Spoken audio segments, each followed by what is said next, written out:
Hi everyone, Vincenzo here with a new ukulele tutorial. This week, let's learn how to play Slow Dancing in a Burning Room by John Mayer. First of all, let me tell you the chords that you need for this one. They are C sharp minor, A, E, B and F sharp minor.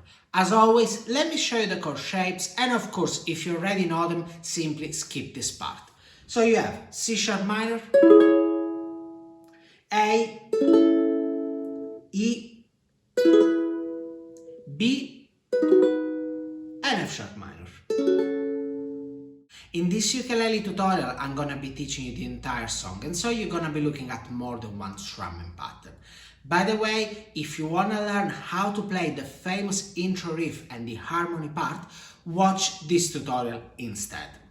Going back to this, let me tell you that I simplified it quite a bit. John uses a lot of chord extensions when playing this song, but let's work on this type of chords another time. I'm gonna be teaching you this in the original key so that you can play along with the record. Now let's start working on the chords for the verse, which by the way are the same as the ones for the intro. The strumming pattern for the verse goes like this: 3, 4, down, down, up, down, up, down, down. Again, down, down, up, down, up, down, down. Let's do it one more time. 3, 4, down, down, up, down, up, down, down. This is the chord progression for the verse, and it's also the main chord progression of the song. You only need to play 3 chords. So, C sharp minor will last for 4 beats, whilst A and E for 2 beats. So you play them within one strumming pattern, like this: A, E, again A, E. Now let's follow the chord progression using the strumming pattern you've just learned. 3, 4, C sharp minor, A, E, C sharp minor, A, E, C sharp minor, A, E, C sharp minor, A and E. Time for the chorus. This is the chord progression. You're gonna have 2 strumming patterns here. One for the first part of the chorus, the one in black, and one for the second part of the chorus, the one in red.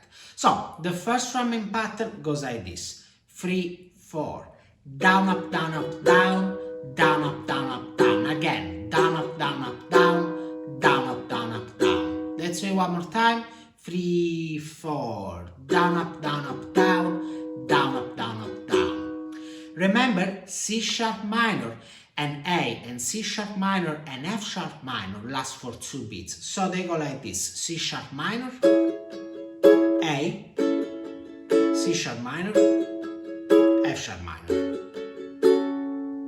For the second strumming pattern for C sharp minor, you play the same pattern you used before in the verse. This one: down, down, up, down, up, down, down. Then for A and E, you do this: A, E. So it goes like this: down, up, muted, down, wait. Down, up, muted, down, wait. For the muted strum, I'm just strumming down. So here you're following what's happening in the song. This is not an easy job, but well done for doing it. Let's do it one more time. 3, 4, down, up, muted, down, wait. Down, up, muted, down, wait. For the muted chord, I'm resting the ring finger lightly over the strings, like this. So you can use this also in the verse, and it will make it sound closer to the original version. I didn't show you this before because I wanted to give you an easier option at first. Now let's play the entire chorus. 3, 4, B, C sharp minor, A, B, C sharp minor, F sharp minor, C sharp minor, A, E. After the chorus you have an instrumental where the chords are the same as the verse. In fact, every instrumental section uses the chords of the verse. But there is still one part that you need to learn to complete this song, the bridge. So the strumming pattern for the bridge is easy, but it's not that straightforward. You might be wondering why you need these more advanced strumming patterns. Well, the thing is sometimes you really want to follow what's happening in the song, and so you can't just strum the same for every chord. Anyway, the strumming pattern for the bridge goes like this: 3, 4, down, down, down, down, down, up, down, down, down, down, again, down, down, down, down, down, up, down, down, down, down. Notice how the strumming pattern goes across 2 measures. So let's see one more time: 3, 4, down, down, down, down, down, up, down, down, down, down. This is the chord progression, so you use the strumming pattern I've just taught you up until F sharp minor.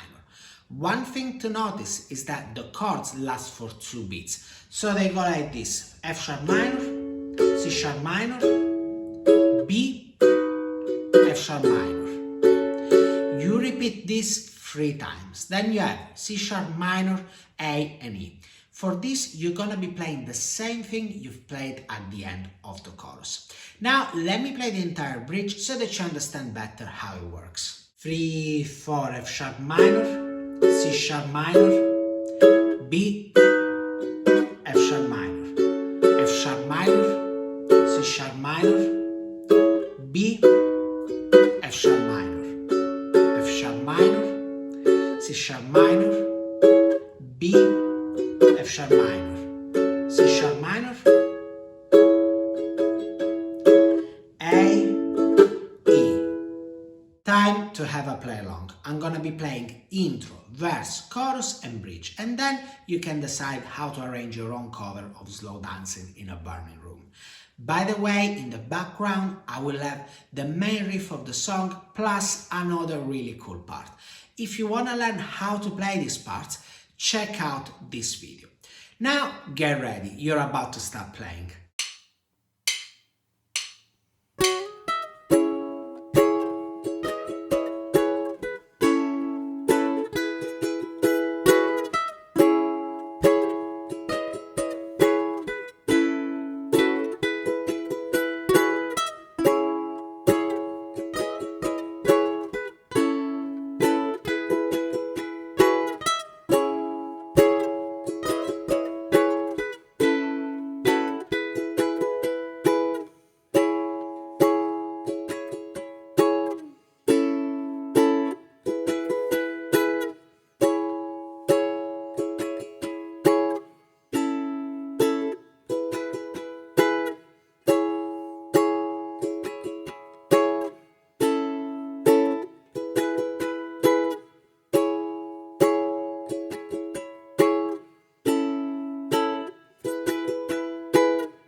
The aim of this tutorial was to give you an overview of Slow Dancing in a Burning Room by John Mayer so that you can put together your own cover of it.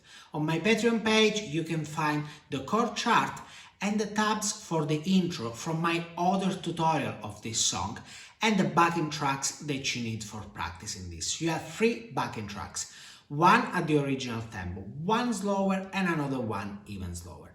Don't forget that if you learned something from this video and you would like to say thank you, you can buy me a coffee, link in the description.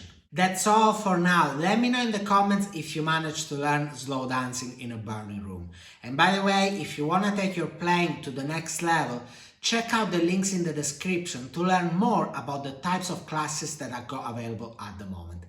And of course, if you like this video, don't forget to subscribe to my channel so that you don't miss any of my new tutorials. Having said that, thank you very much for watching and I'll see you next week. Ciao!